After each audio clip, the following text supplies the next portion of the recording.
Questão da prova de Química da Unifor, Medicina, 2017.1, uma questão de propriedades coligativas. Vamos para o enunciado.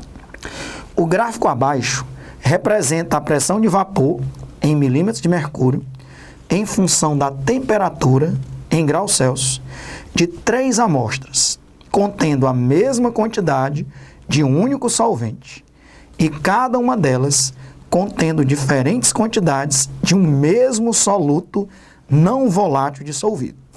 Nós temos aí um gráfico que mostra a pressão de vapor em milímetros de mercúrio em função da temperatura em graus Celsius e 3 curvas. Não esqueça que ele diz que é o mesmo solvente, são 3 soluções de um mesmo solvente, só que essas soluções estão com quantidades diferentes de um mesmo soluto, que é um soluto não volátil, que está dissolvido nessas soluções.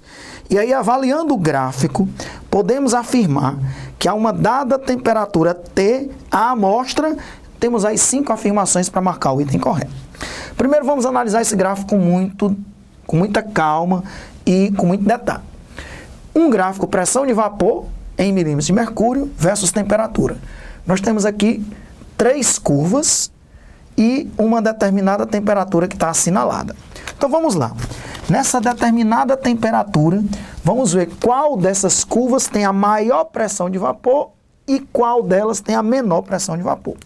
Então nessa temperatura T, ó, veja que a curva 1, ela tem uma pressão de vapor maior, chamada de PV1, pressão de vapor da solução 1. Já a curva 2, na mesma temperatura, ó, tem uma pressão de vapor menor do que a pressão de vapor da curva 1. E, finalmente, a curva 3, na mesma temperatura, é a que tem a menor pressão de vapor. Então, em relação à pressão de vapor, você concorda claramente que a pressão de vapor da curva 1 é maior do que a pressão de vapor da curva 2, que é maior do que a pressão de vapor da curva 3. Ora, por que a substância 1 tem a maior pressão de vapor? Porque a substância 1, eu posso acrescentar aqui, ó, ela é a mais volátil. Quanto maior a volatilidade, quanto mais substância passa para a fase de vapor, maior a pressão de vapor. Qual é a definição de pressão de vapor? Pressão de vapor é a pressão que o vapor exerce quando está em equilíbrio químico com o líquido numa determinada temperatura. A temperatura é constante. Se o líquido 1 é o que tem a maior pressão de vapor, ele é o mais volátil. Mais substâncias passaram para a fase de vapor, e como tem mais substâncias na fase de vapor, a pressão exercida será maior. É o que a gente chama de pressão de vapor. Já a substância 3, ela é a menos volátil. Então, eu posso colocar isso. Vou colocar que a solução mais volátil é a solução 1 da curva 1 e a solução menos volátil é a solução da curva 3. Ora, mas é o mesmo solvente. Por que uma solução está mais volátil, com maior pressão de vapor, e outra está menos volátil, com menor pressão de vapor?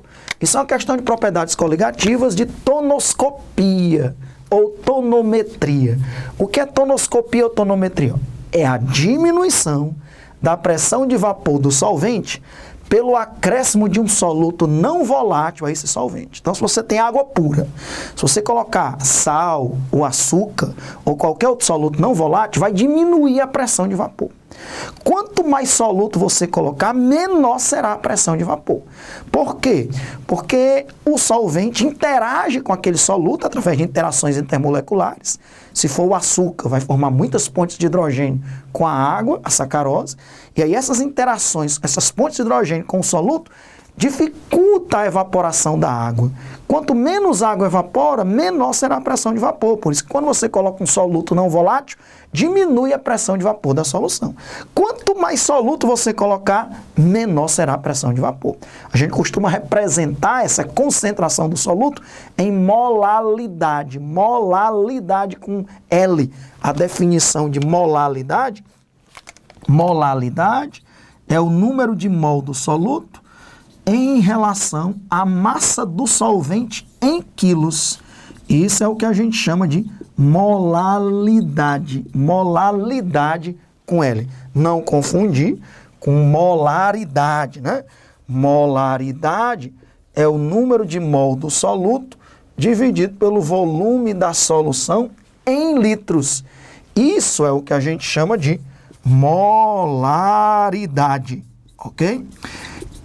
Quando a gente está trabalhando com propriedades coligativas, nós trabalhamos com molaridade.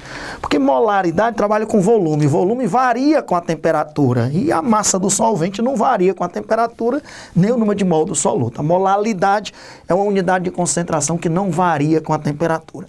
Então, tonoscopia é a diminuição da pressão de vapor que ocorre quando se acrescenta um soluto não volátil a um solvente. Vamos lembrar das outras 3 propriedades coligativas. A outra é a ebulioscopia ou ebuliometria.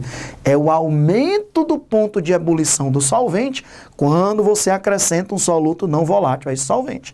A água pura, sob pressão de um ATM, ela entra em ebulição a 100 graus Celsius. Mas se você colocar açúcar ou sal, o ponto de ebulição dela aumenta. Ela vai entrar em ebulição numa temperatura maior do que 100 graus Celsius. Isso é o que a gente chama de ebulioscopia. Terceira propriedade coligativa, crioscopia ou criometria. O que é crioscopia ou criometria? É a diminuição do ponto de congelamento do solvente pelo acréscimo de um soluto não volátil a esse solvente. A água pura congela a 0 graus. Se você colocar sal ou açúcar, ela não congela mais a 0 grau. Ela congela numa temperatura inferior a 0 grau.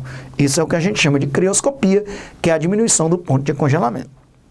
E a quarta e última, osmoscopia. O que é osmoscopia ou osmometria? É o aumento da pressão osmótica do solvente pelo acréscimo de um soluto não volátil a esse solvente. Tem a ver com osmose, que é a passagem do solvente do meio menos concentrado para o meio mais concentrado. Então são 4 propriedades coligativas, 2 aumentam, 2 diminuem. As 2 que aumentam, ebulioscopia, aumenta o ponto de ebulição, osmoscopia, aumenta a pressão osmótica. As 2 que diminuem, tonoscopia, diminui a pressão de vapor, crioscopia, diminui o ponto de congelamento. Então essa questão de tonoscopia está diminuindo a pressão de vapor. Ora, por que que a solução 1 é a mais volátil? Porque ela tem a menor concentração, é a menos concentrada. Então a solução 1 é a mais volátil e é a que tem a menor concentração. Posso dizer que ela que tem a menor molalidade, ok? Já a 3 é a menos volátil, por quê? Porque ela tem a maior concentração de soluto. A maior concentração de soluto. Em outras palavras, ela tem a maior molalidade. Não esqueça disso. Quanto mais concentrada é a solução, menor será a pressão de vapor. Porque a tonoscopia diminui a pressão de vapor. Quanto mais soluto você coloca, quanto mais concentrada for a solução, menor a sua pressão de vapor. Ao contrário, quanto menos concentrada, quanto menos soluto você tiver colocado, menos concentrada a solução, maior será a pressão de vapor. Ok? Então, aqui vai ser o contrário, né? A pressão de vapor 1 é maior do que a pressão de vapor 2, que é maior do que a pressão de vapor 3. Eu vou dizer, então, que a molalidade da solução 1 é menor do que a molalidade da solução 2, que é menor do que a molalidade da solução 3. Ou seja, a solução 3 é a mais concentrada. Né? E a solução 1 é a menos concentrada. Quanto mais concentrada é a solução, menor vai ser a sua pressão de vapor. Beleza? Então pronto, com essa revisão aí, ó, nós temos condições de analisar cada uma das alternativas, procurando marcar o verdadeiro. Item A. 1 possui maior quantidade de soluto. 1 possui menor concentração, portanto possui menor quantidade de soluto. Não volátil dissolvido e maior pressão de vapor. Tudo bem. 1 é a mais volátil, portanto 1 tem a maior pressão de vapor, que é PV1. Mas o item A está errado, porque ele diz que tem a maior quantidade de soluto. Não, se ela tem a maior pressão de vapor, ela tem a menor quantidade de soluto. 2. Item B agora. 2 possui a maior quantidade de soluto não volátil. Ele está dizendo que 2, quem tem a maior quantidade de soluto não volátil é a 3. Por isso que ela é a menos volátil, é a que tem a menor pressão de vapor. Já está errado.